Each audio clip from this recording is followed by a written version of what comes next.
사람은 환경의 영향을 많이 받습니다. 하나님의 사람들은 어딜 가나 환경에 지혜롭게 잘 적응했습니다. 그러나 그 환경에 갇혀서 살았던 것은 아닙니다. 언제나 주님 안에서 살았습니다. 주어진 환경 안에서 살되 때로는 환경을 초월하며 살았던 것이죠.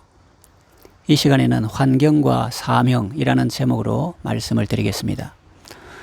4절을 보면 풍세를 살펴보는 자는 파종하지 못할 것이요 구름만 바라보는 자는 거두지 못하리라 했습니다.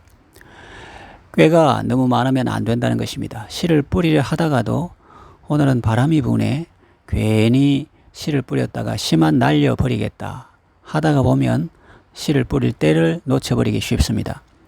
또 구름을 바라보면서 오늘은 꼭 비가 올 것 같아 괜히 추수할 곡식에 낯을 되었다가 비 맞으면 어떻게 할꼬 하다가 보면 그 낯을 댈 때를 놓쳐버리기 쉽습니다. 시세를 따라 살지 말라는 것입니다. 환경만 살피다 보면 결국 아무것도 못하게 될 수도 있다는 것입니다. 전도도 그렇습니다. 전도 받을 것 같은 사람을 찾다가 보면 한 번도 제대로 전도하지 못할 수가 있습니다. 막상 다가가 보면 내가 생각했던 것과 반대인 경우가 나타납니다. 그러면 또 이 사람은 하나님께서 택하신 백성이 아닌가 보다 라고 생각합니다.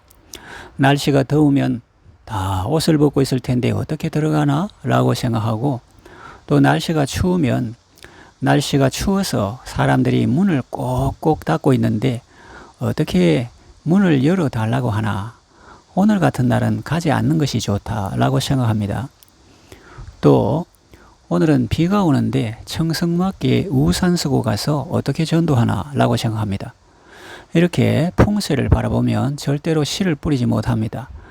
이상하게도 핑계를 대려고 하면 핑계거리가 늘 있게 마련이죠. 공부하기 싫은데도 꼭 이유가 생깁니다. 사계절마다 다 이유가 있죠. 봄에는 마음이 들떠서 못하겠고, 여름에는 너무 더워서 못하겠고, 가을에는 가을바람이 살랑살랑 불어서 못하겠고, 겨울에는 추워서 못하겠다고 합니다. 그러나 바꾸어서 생각하면 전부 다 좋습니다. 봄에는 춥다가 따스해지니까 공부할 만하고, 여름에는 또 외출하기 어려우니까 시원한 도서관에서 공부하기 좋죠. 또 가을은 그야말로 독서의 계절이니까 공부하기 좋고, 또 겨울에는 집중해서 공부할 수 있으니까, 또 그 내용이 머리에 잘 들어오니까 공부하기 좋은 것입니다.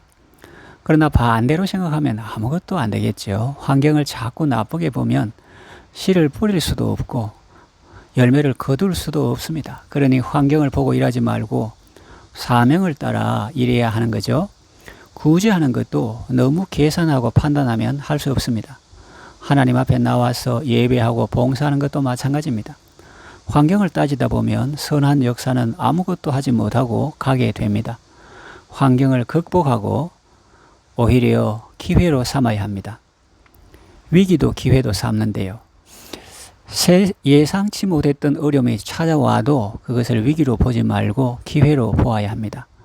한 번도 경험하지 않은 세상을 살아가면서 우리가 할 수 있는 일이 무엇인지 찾아서 적극적으로 헤쳐나가는 지혜가 필요합니다.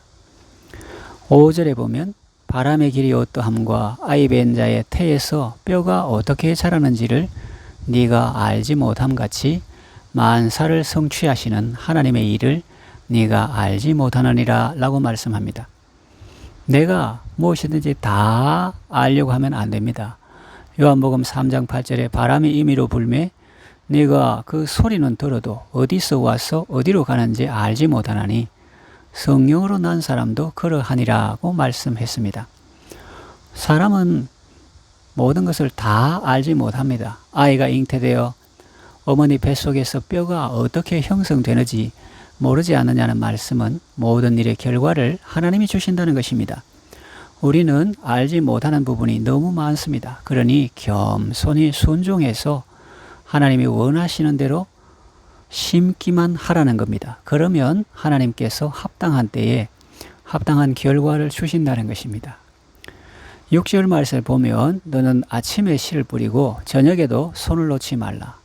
이것이 잘 될는지 저것이 잘 될는지 혹 둘이 다 잘 될는지 알지 못함이니라고 했습니다. 아침은 일이 잘 되어갈 때를 말합니다. 그때는 남을 구제하고 전도하는 일을 하라는 것입니다. 또 해가 기우는 것 같이 사업이 잘 되지 않고 문제가 많고 어려움이 있을 그때도 계속 뿌리라는 것입니다. 뿌리는 일을 계속 하라는 것입니다. 하나님께서는 유대인들에게 가난할 때부터 구제하라고 가르쳤습니다. 밭에 가장자리 2줄은 베지 말라고 했습니다. 논이 10마저기 있는 사람도 마찬가지고 너무 가난해서 2마저기밖에 없는 사람도 마찬가지로 가장자리 2줄은 베지 못하게 했습니다. 가난할수록 가난한 사람을 도울 줄 알아야 한다는 것을 가르치신 것입니다. 유대인들이 그랬기 때문에 세계적으로 제일 잘 사는 민족이 되었습니다. 그런데 우리는 어떻습니까? 흔히 어느 수준이 되어야 무엇을 할 수 있다고 생각합니다. 그러니 우리도 어릴 때부터 남에게 주는 것을 자꾸 훈련을 시켜야 합니다.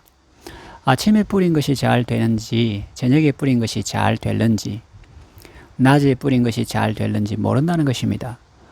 혹 둘이 다 잘 될는지 알지 못합니다. 그러니 계속 뿌리라는 것입니다. 이것은 구제에도 적용되고 전도에도 적용되고 선행에도 적용됩니다. 우리 성도는 꾸준하게 하는 것이 제일 중요합니다. 그것이 충성입니다. 전도도 꾸준하게 하십시오. 듣지 않아도 전도하고 또 전도하십시오. 선물을 주어도 안 되면 그래도 주고 또 주십시오. 때가 되면 하나님이 거두게 하십니다.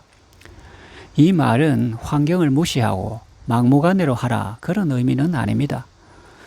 우리는 환경에 매여서도 안 되지만 환경을 무시하지도 말고 그것을 잘 감안하여 지혜롭게 하되 꾸준하게 하라는 의미입니다.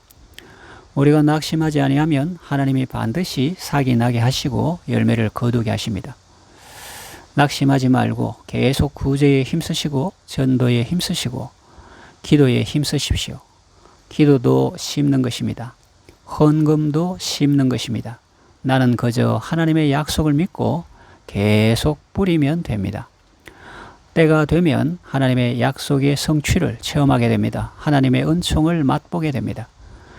나는 어려운 환경에서 씨를 뿌렸는데 하나님은 이렇게 놀랍게 열매를 주시는구나.